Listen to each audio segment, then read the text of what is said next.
Hi, it's Capria. So, I want to talk today about creating a strategic plan for those looking to enter this profession. So, when I was doing my PhD, they required us to do a strategic plan for our career. And it kind of felt confusing at first, but then I realized it was just another way to do what I've always done, which is map out, career mapping and creating a plan to get from where I am now to where I want to be. So, for me, I think that it's important to emphasize that this is not something that just happened overnight or happened in a year or two. It took years, and it does take years.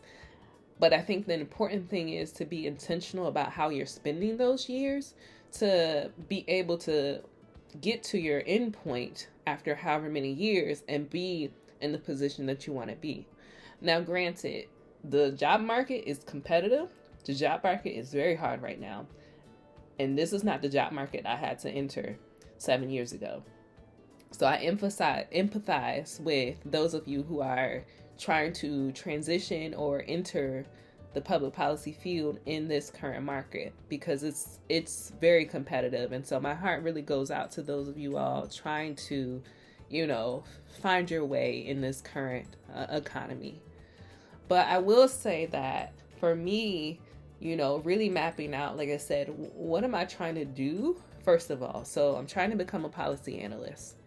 And so then researching, going on the Bureau of Labor Statistics and going on various websites to really research what is a policy analyst, what do they do, what are the skills that are critical to their work, what type of organizations do they normally work in, what's the salary, earning potential, what's the job market like, what are the actual breakdowns. So there's policy analysis, there's government relations, there's all these other similar roles, and then there are specialty areas within policy. So many of you may already know you can be a policy analyst in technology policy. You can be a policy analyst in criminal justice policy. You can be a policy analyst in the human services space, which is where I am.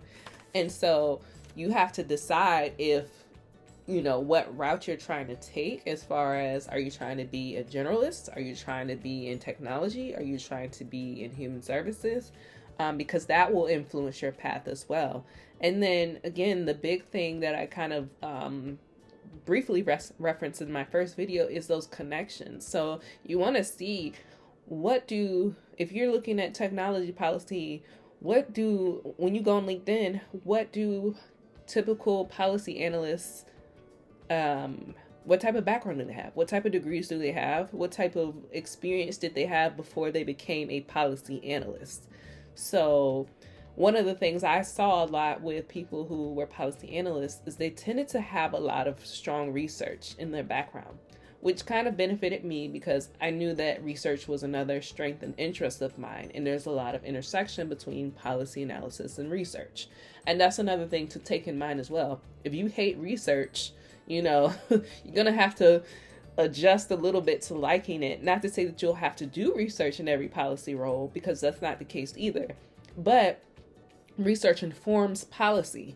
And so if you are engaged in the public policy field, you need to have base level understanding of research or base level interest in what research says. So you need to, if you're in technology policy, you need to understand what is data saying about certain trends, or what is, it's saying about certain outcomes related to similar policies. And so you have to be able to make the connections between this data and research and these policies that you're proposing, or the outcomes that you're seeing from previous policies.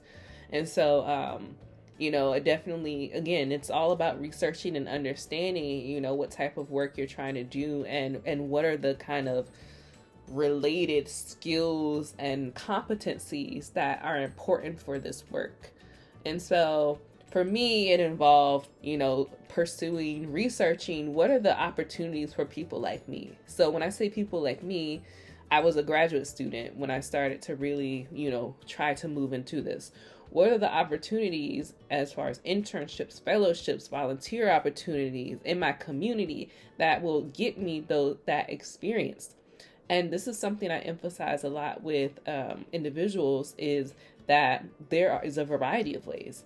I always tell people your NASW chapter, it may be doing stuff. Your school may have internships related to, government fellowships or policy internships. Um, your city, your mayor's office might have fellowships. A lot of government, county and state agencies have fellowships. I know Virginia does, Florida does.